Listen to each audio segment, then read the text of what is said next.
시청자 여러분 안녕하십니까? 뉴스플러스 시작하겠습니다. 제10회 2019 대한민국 국정감사 우수의원 시상식이 열렸습니다. 대구시와 한국관광공사가 즉시 환급형 사후면세점을 확충합니다. 천연기념물 큰 고니가 경포호 일대에서 월동하는 것이 확인됐습니다. 한동의 국제크루즈가 첫 출항을 했습니다. 전주시가 친일 반민족 행위자에 대한 흔적을 정리합니다. 첫 번째 소식입니다. 지난 10월은 20대 국회의 마지막 국정감사 기간이었죠. 이 기간에 민생 현안을 해결하기 위해 애쓴 국회의원들이 국정감사 우수의원으로 선정됐습니다. 지난 17일 여의도 국회 헌정기념관에서 제10회 2019 대한민국 국정감사 우수의원 시상식이 열렸습니다. 이날 시상식은 지방자치TV가 주최하고 대한민국 국정감사 우수의원 조직위원회가 주관했으며 지방자치TV 박상규 회장, 김종록 대표를 비롯한 임직원과 다수의 국회의원이 참석했습니다. 지방자치TV 박상규 회장은 축사를 통해 이런 시상식을 10회째 열게 되어 기쁘다면서 자리에 함께한 국회의원들에게 21대 국회에서도 함께 걸어가길 바란다고 밝혔습니다. 수상자로는 20여 명의 국회의원이 이름을 올렸습니다. 이들은 국정감사 기간에 민생 현안을 해결하기 위해 적극 노력하고 합리적으로 정책 대안을 제시하는 모습이 높은 평가를 받아 수상의 영예를 안았습니다. 조세와 관련해서 또 좀 고쳐야 될 점이라든지 양극화를 줄이는 방안이라든지 또 지방 소비세를 부가가치세의 15%에서 21% 올리는 조세법 개정 이런 걸 조세법과 부가가치세법 개정을 통해서 우리 지방 재정을 좀 튼튼하게 한 이런 성과들이 있었습니다. 저소득층 소득을 늘리는 건 좋은데 그것은 복지와 분배 정책으로 했어야 된다. 이런 것을 제가 이제 강조를 계속했고요. 지금도 정책을 바꿔야 됩니다. 이번 예산에 제일 중요했던 것은 국민 안전, 또 이 국민한테 이 교육에 대한 복지, 또 이 도로망이라든지 생활 SOC 사업 이런 것들이 포함되어 가지고 이 경제를 좀 부흥시킬 수 있는 이런 예산들이 많이 포함됐다고 생각됩니다. 의원들은 각자의 영역에서 활발하게 다른 활동을 해왔지만 수상 소감으로는 한 목소리를 냈습니다. 이 상을 받은 것을 계기로 국민의 뜻을 잘 받드는 의원이 되겠다면서 앞으로도 열심히 국민을 위해 노력하겠다고 말했습니다. 더불어민주당 임종성 의원이 지역구인 광주에서 출판 기념회를 열었습니다. 광주 시민들이 저자로 참여한 책인 만큼 더욱 의미 있는 자리였습니다. 지난 18일 남한산성아트홀에서 더불어민주당 임종성 의원의 책 사람을 담다 광주를 담다의 출판 기념회가 열렸습니다. 주민 저자 50여 명이 집필에 함께 참여한 임종성과 너른고을 사람들의 이야기 사람을 담다 광주를 담다에는 임 의원이 지역 활동을 하면서 보고 느낀 점이 담겨 있습니다.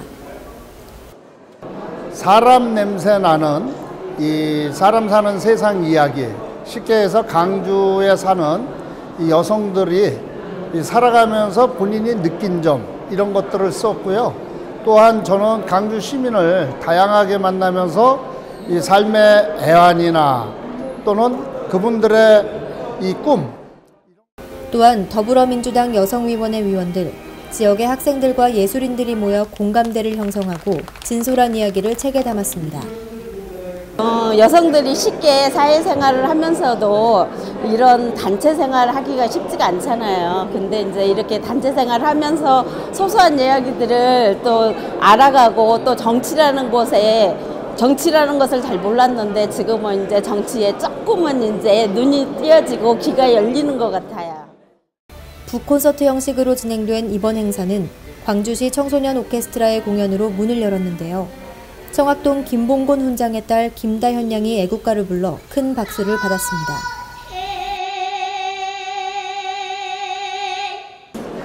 임 의원님이 이제 저는 또 좋아하는 팬이에요. 우리 전통 문화를 아끼고 사랑하는 분이로. 또한 책의 출간을 축하하기 위해 발걸음한 각계각층의 명사와 시민들로 행사장은 북새통을 이뤘습니다. 이어서 수도권 소식입니다. 아버지의 사랑을 느낄 수 있는 전시회가 열렸습니다. 추억을 불러일으키는 소품과 특별한 소장품들이 전시돼 관람객들의 발길이 이어지고 있는데요. 아버지의 묵묵한 사랑, 지방자치TV가 담아왔습니다.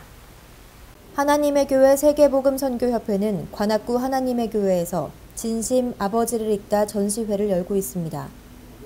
올해 2월 말에 시작해서 3차 연장 운영 중인 이번 전시회의 부제는 그 묵묵한 사랑에 대하여 아버지의 애틋한 사연을 보고 읽는 것을 넘어 그 이면에 숨은 진심을 헤아리길 바라는 마음을 담았습니다. 총 5개의 테마관에는 사진 기성문인의 작품뿐만 아니라 아버지에 관한 추억과 사연이 담긴 특별한 소장품들도 전시되어 관람객들의 공감을 불러일으킵니다.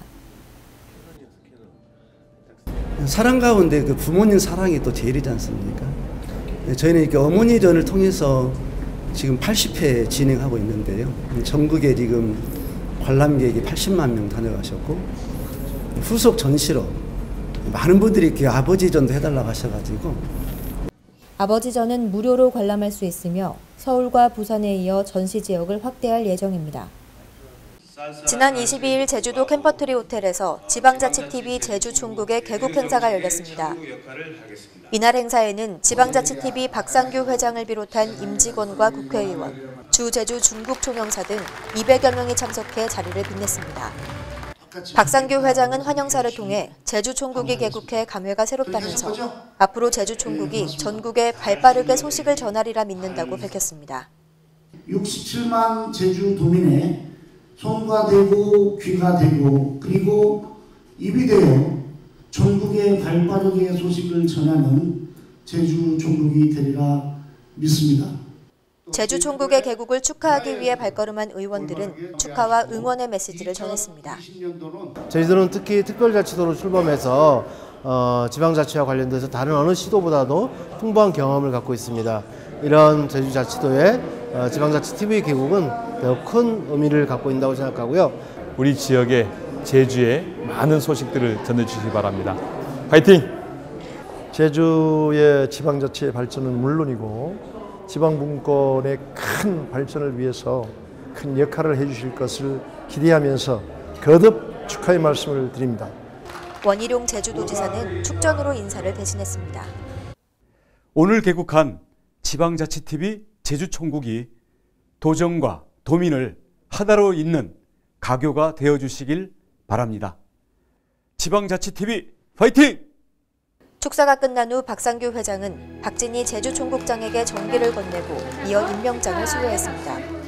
관계자들이 모두 무대에 올라 제주총국의 앞날을 위해 비전을 선포하면서 행사는 화려하게 막을 내렸습니다.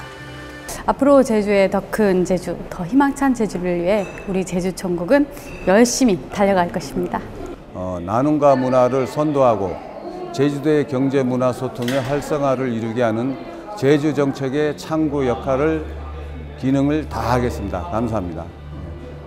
지방자치TV는 앞으로 시대의 아픔에 공감하면서 제주도민의 신뢰를 받는 뉴스의 혁신 리더 방송국을 만들어갈 계획입니다. 강북구 지역사회보장협의체는 복지 대상자를 발굴해 맞춤형 서비스를 제공하고 있는데요. 지난 9일 한 해를 마무리하기에 앞서 연말평가 보고회를 열었습니다. 협의체 위원 200여 명이 참석한 이날 평가회에서는 사회복지 유공자와 단체에 대한 표창이 수여되고 올해 주요 활동 사항과 내년도 사업 계획이 소개됐습니다. 이날 표창을 받은 인수동 협의체와 장애인 분과는 동특화 사업으로 진행된 행복세탁 서비스와 우수 실무분과 운영 사례를 발표해 눈길을 끌었습니다. 민관협력기구인 강북구 지역사회보장협의체는 대표협의체와 실무협의체를 비롯해 각 동별협의체와 9개의 실무분과로 구성되어 있습니다. 이들 협의체 위원들은 취약계층과 저소득계층에 대한 복지사업 확대, 서비스 대상자의 발굴과 지원 강화를 통해 사회 안전망을 구축해왔습니다. 실무협의체는 안심 118 콜센터를 중심으로 혼자 사는 어르신 67명에게 13,000여 건의 안부전화를 실시하고 경찰서와 보건소, 주거복지센터 등 9개 기관이 참여하는 행복상담소를 운영했습니다. 대상과 기능별로 구분된 실무분과에서는 우이청 걷기대회와 노인학대 예방 캠페인, 무장의 길 걷기대회 등을 진행했습니다. 동협의체는 올해 40여 건의 복지 자원을 발굴해 700여 명에게 물품과 함께 연계 서비스를 지원하고 1인 취약 가구를 대상으로 한 건강음료 배달 사업과 민관 4개 기관이 참여하는 공동협력 사업 등을 추진했습니다. 강북구는 복지 사각지대를 해소하고 홀몸 어르신의 고독사 등을 예방하는 데 협의체가 크게 기여해왔다며 지역 내 인적, 물적 네트워크를 더욱 내실 있게 구축해 수요자 중심의 맞춤형 서비스를 제공해 나가겠다고 전했습니다. 지난 10일에는 대학로 마로니에 공원에서 2019 대학로 굿스트릿 마로니에 점증식이 열렸습니다. 대학로 굿스트릿 마로니에는 대학로를 방문하는 시민들에게 새해 희망 메시지를 전달하기 위해 진행되는 것으로 종로구는 마로니에 공원에 7m 높이의 대형 트리와 희망 메시지 라이트 박스를 설치했습니다. 10일 점등식을 통해 시민들에게 대학로 굿스트릿 마로니에를 본격적으로 알렸으며 이번 행사는 내년 1월 8일까지 계속됩니다. 다음은 광역시 소식입니다. 대구 동성로에 즉시 환급형 사후 면세점을 확충하기 위해서 대구시와 한국관광공사가 업무 협약을 체결했습니다. 협약은 글로벌 텍스프리 주식회사와 주식회사 로드시스템이 대구시 동성로 일대에 내년 상반기까지 즉시 환급형 사후 면세점 100곳을 조성하고 대구시와 한국관광공사가 이를 지원한다는 내용입니다. 이를 위해 대구시와 한국관광공사는 지난 11월 국내 환급 창구 운영 사업자들을 대상으로 지원사업 설명회와 공모를 실시해 최종 2개사를 선정했습니다. 사후 면세 제도는 외래 관광객이 사후 면세점에서 3만 원 이상 물건을 구입하는 경우 부가가치세와 개별 소비세를 환급해주는 제도로 즉시 환급과 사후 환급으로 구분됩니다. 그중 대구시와 한국관광공사가 확충하는 즉시 환급형 사후 면세점은 건당 30만 원 미만, 총 100만 원까지 매장에서 바로 면세 가격으로 구입이 가능해 별도의 환급 절차를 거치지 않아도 됩니다. 자동차 산업 관계자 등 150여 명이 참석한 가운데 울산시가 울산 미래차 산업 발전 전략을 발표했습니다.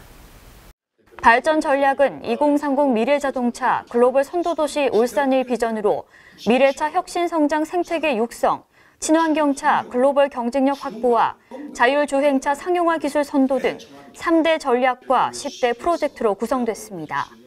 울산시는 이를 통해 미래차 첨단 융합기술 및 기초 원천기술 확보를 위한 연구기관을 설립하고 기존 산업단지를 중심으로 미래차 부품기업을 집적화해 연구개발에서 상용화까지 연계하는 생태계를 마련할 계획입니다. 창업기업의 성장과 도약을 돕는 대전 창업성장 캠퍼스가 지방에서는 처음으로 대전에 문을 열었습니다. 대전시가 12월 16일 스타트업 혁신 성장의 디딤돌이 될 대전 창업성장 캠퍼스를 개소했습니다. 이번에 문을 연 대전 창업성장 캠퍼스는 32개 기업 입주 공간, 회의실, 코워킹 공간 등으로 조성됐으며 관내 보육센터 졸업기업 등 우수 창업기업을 유치해 민간 주도의 기술혁신, 투자 연계 등을 지원합니다. 또한 시는 대전 창업성장 캠퍼스가 창업기업의 성장과 도약을 이끄는 거점 역할을 수행할 수 있도록 정책적인 지원을 아끼지 않을 계획입니다.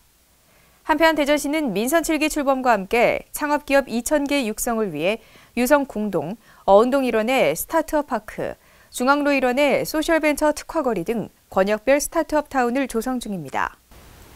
큰고니는 환경부가 지정한 멸종위기 야생생물 2급인데요. 천연기념물로 지정돼 보호를 받고 있습니다. 이 큰고니가 경포호와 가시연습지를 찾아와 월동을 하고 있는 것이 확인됐습니다.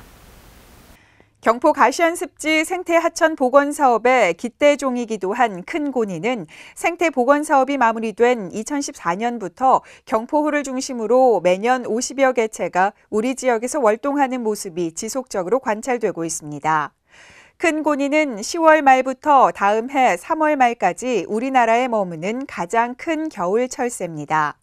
우리 지역에서 월동하는 겨울 철새는 큰 고니를 비롯해 청둥오리, 흰꼬리 수리 등이며 호수를 비롯한 농경지와 남대천 등에서 그 모습을 확인할 수 있습니다. 횡성군이 축사 신중축과 같은 축산 관련 민원을 해소하고 이해 당사자 간의 입장을 조절하기 위해 주민 대토론회를 실시했습니다.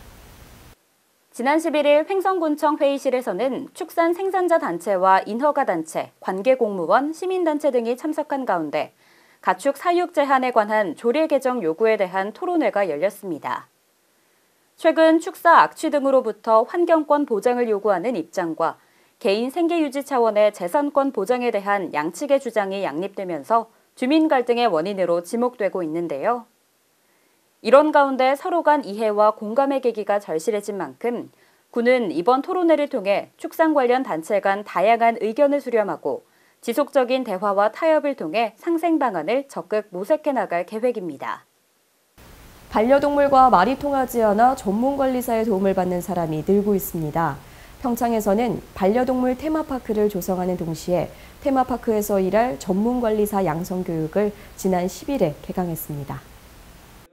지난 7월 22일 평창군과 업무 협약을 체결한 이후 반려동물 테마파크 조성 사업을 진행 중인 삼양 꼼빠농이 평창읍에 2019년부터 2023년까지 반려동물 테마파크를 설립할 예정입니다.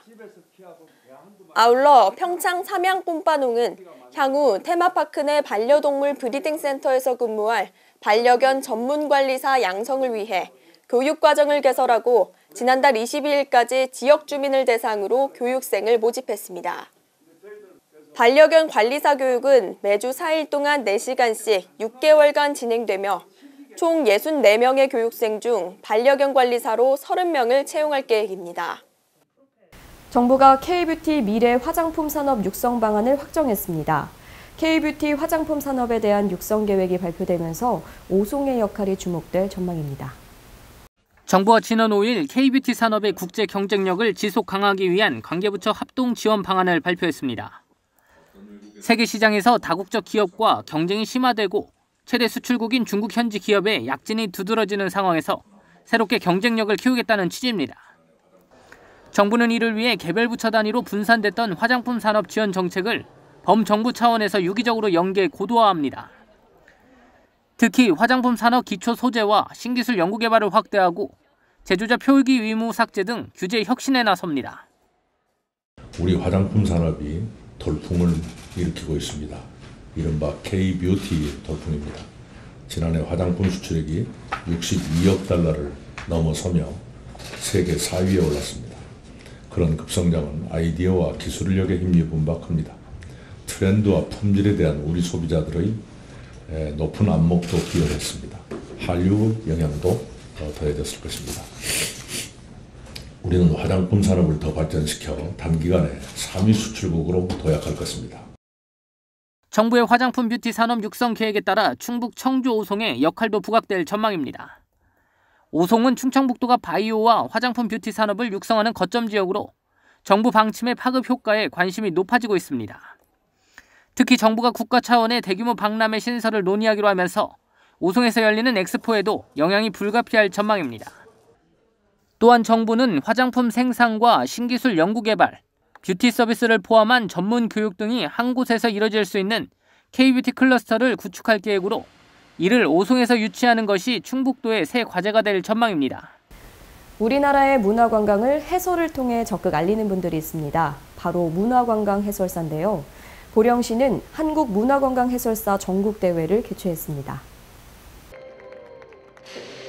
충남 문화관광 해설사회가 주관한 이번 대회는 전국 각지의 문화관광 해설사가 참가해 지역의 문화유산과 관광지 소개, 우수 사례 등을 발표했는데요.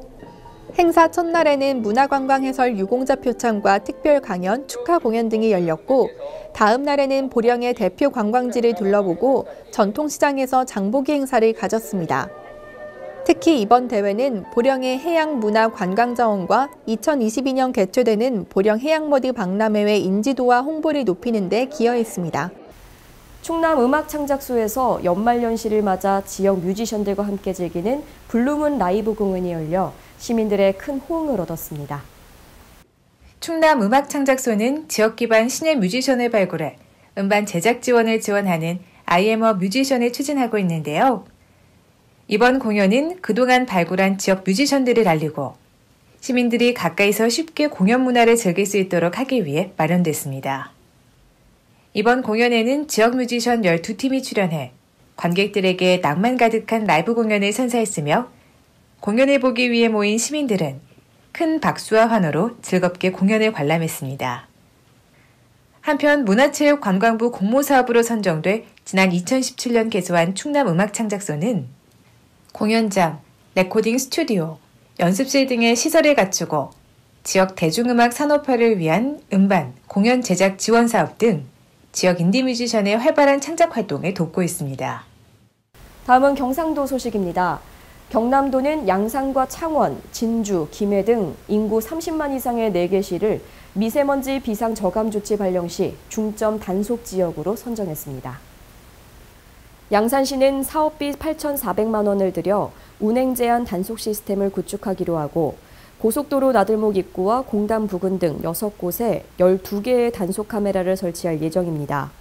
단속 대상은 배출가스 5등급 차량으로 긴급 차량과 장애인 차량, 매연 저감 장치 부착 차량 등은 제외됩니다. 시는 내년 1월 단속 시스템 구축이 완료되면 시험 운영에 들어간 뒤 7월부터는 위반 차량에 대해 10만 원의 과태료를 부과할 방침입니다. 포항의 영일만 항과 러시아의 블라디보스톡으로 가는 환동의 국제 크루즈가 드디어 첫 출항을 했습니다. 이번 시범 운항에서 모집 인원 100%를 달성했는데요. 포항이 환동의 해양 관광의 거점 도시로 자리 잡는 데 큰 몫을 할 것으로 기대됩니다. 포항의 영일만 항과 러시아의 블라디보스토크를 연결하는 환동의 국제 크루즈가 14일부터 18일까지 4박 5일간의 일정으로 첫 발을 뗐습니다. 포항시가 주식회사 현대 아산과 함께 추진한 이번 국제 크루즈 시범 운항에는 5만 7천 톤 규모, 최대 수용 인원 1,800명에 달하는 이탈리아 정통 크루즈인 네오 로만티카호가 출항했습니다. 크루즈 여행 프로그램에는 블라디보스토크의 주요 명소 관광과 러시아 전통 체험, 각종 공연 등 다양한 볼거리가 있었습니다.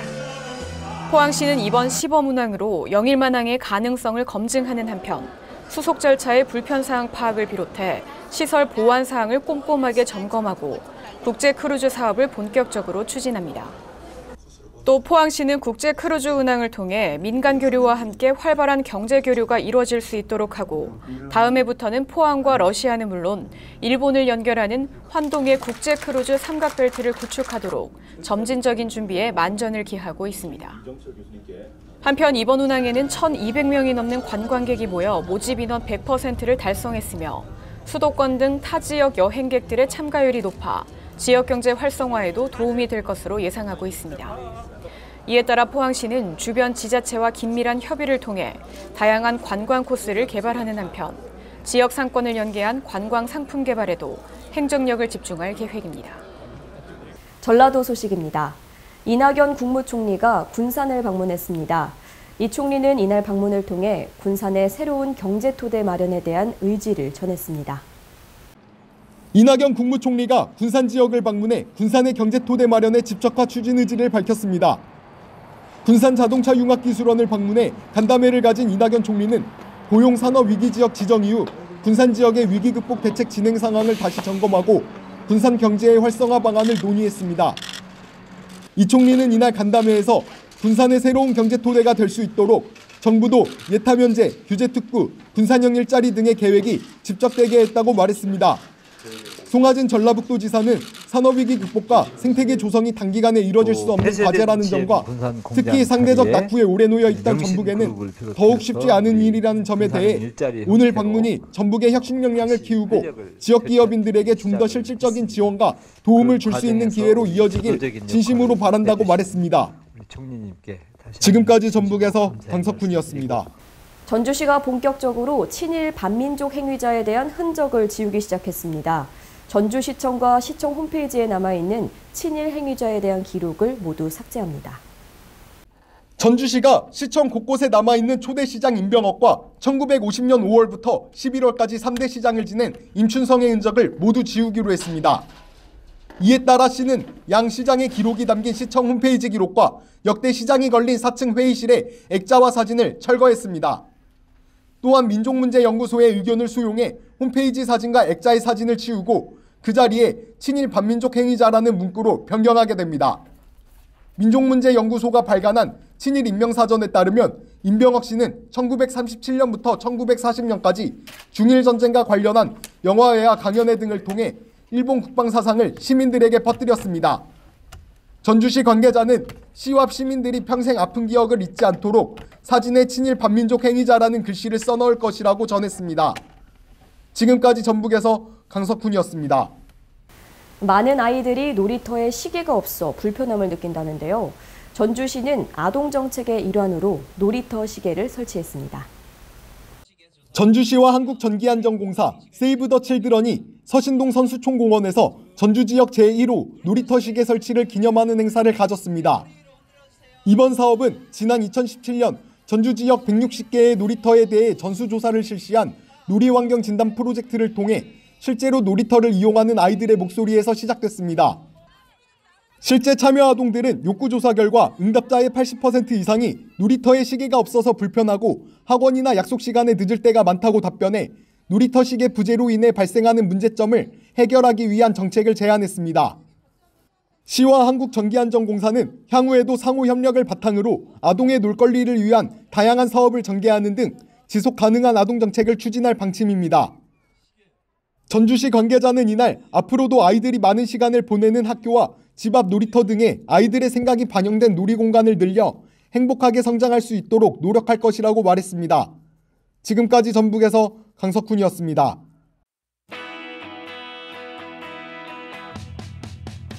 안녕하세요. 플러스월드 백일홍입니다. 마블 히어로즈 세계관에 등장하는 가상의 국가 와칸다는 첨단 과학이 발전하고 신비한 소재인 비브라늄을 갖고 있는 아주 강력한 나라죠. 그런데 미국 정부가 자유무역협정 체결 국가로 와칸다를 공지해서 화제가 됐습니다. 미 농무부가 FTA 대상 국가 목록에 국가 이름을 올리는 과정에서 시험 운영을 하다가 착오로 올라간 건데요. 이 착오를 발견한 사람은 뉴욕의 소프트웨어 엔지니어 프랜시스 청입니다. 미 농무부 역시 착오를 알아채고 곧바로 이를 삭제했는데요. 프랜시스의 포착이 더 빨랐습니다. 그가 다운로드한 종합관세표 파일에는 와칸다와의 교역품으로 가축, 유제품, 담배 등이 기재돼 있었는데요. 와칸다의 자랑인 비브라늄은 목록에 없었다고 하네요. 차량 호출업체 우버가 내년에는 자전거와 전동 킥보드 사업에 투자를 늘릴 계획이라고 밝혔습니다. 특히 유럽에서 말이죠. 우버는 지난해에 자전거 공유 서비스 업체 점프를 인수했는데요. 점프의 유럽, 중동, 아프리카 대표 크리스티안 프레제는 현지 시각으로 지난 16일 마이크로 모빌리티를 강화하고 싶다고 말했습니다. 마이크로 모빌리티는 자전거, 킥보드, 스케이트보드 같은 가벼운 교통수단을 일컫는 말인데요. 최근 8개월간 점프의 자전거와 킥보드 이용량은 유럽이 미국을 넘어섰습니다. 프레제는 이러한 마이크로 모빌리티가 우버의 핵심 사업인 차량 호출과 공유에 어떻게 작동했는지 살폈다면서 유럽에서의 마이크로 모빌리티 사업에 더 많이 투자하고 싶다고 덧붙였습니다. 이번엔 반도체 업체의 소식입니다. 세계적인 기업 인텔이 이스라엘의 하바나 랩스를 약 20억 달러에 인수했다고 로이터 통신이 보도했습니다. 우리 돈으로 하면 약 2조 3,400억 원인데요. 하바나 랩스는 2016년에 설립된 스타트업으로 인공지능용 반도체를 만드는 회사입니다. 올해 6월에는 신형 가우디 AI 훈련용 프로세서를 출시했는데요. 경쟁사보다 연산 속도가 훨씬 빠르다고 합니다. 인텔은 AI 반도체 시장이 급격히 성장하고 있고 2024년이면 시장의 규모가 약 29조 2천억 원을 넘어설 것으로 내다봤는데요. 인텔의 이번 인수에 대해서 로이터 통신은 AI 사업군을 확장해 데이터 센터 사업을 강화하려는 움직임이라고 분석했습니다. 매년 이맘때면 들려오는 노래가 있죠. 특히 팝 가수 머라이어 캐리가 부른 캐롤 음악은 전 세계적인 사랑을 받고 있는데요. 이 노래가 발매된 지 25년 만에 빌보드 싱글 차트인 핫100에서 1위에 올랐습니다. 가장 사랑받는 캐롤이 정상에 오르기까지 이렇게 오랜 세월이 걸렸다는 점이 의아하시죠? 이 곡은 1994년 그녀의 메리 크리스마스 앨범에 포함돼 발표됐는데요. 당시에는 핫100 차트의 규정상 싱글로 발표된 곡만 차트에 오를 수 있었다고 합니다. 앨범 수록곡도 싱글 차트에 진입할 수 있게 된 건 그 이후의 일이죠. 캐리는 SNS에 우리가 해냈다라며 기쁨의 눈물을 흘렸습니다. 그녀 자신보다 팬들에게 더 의미 있는 일이라면서 앞으로는 이 노래를 아무런 분석 없이 그 자체로 즐길 수 있을 것 같다고 말했습니다. 이 노래 단 한 곡으로 로열티 약 700억 원을 벌어들인 그녀인데요. 이제 이 곡의 가치를 증명할 다른 무언가가 필요하지 않다고 한 걸 보니 그녀에게 정말 의미 있는 일인 것 같네요. 크리스마스 캐롤을 들으면 마음이 따뜻해지죠. 시청자 여러분도 노래만큼 따뜻한 연말 보내시길 바랍니다. 지금까지 플러스월드였습니다. 2019년 한 해 동안 뉴스플러스를 시청해주신 여러분 고맙습니다. 2020년 경자년에도 지자체의 다양한 소식들 전해드리도록 하겠습니다. 뉴스플러스 마칩니다. 고맙습니다.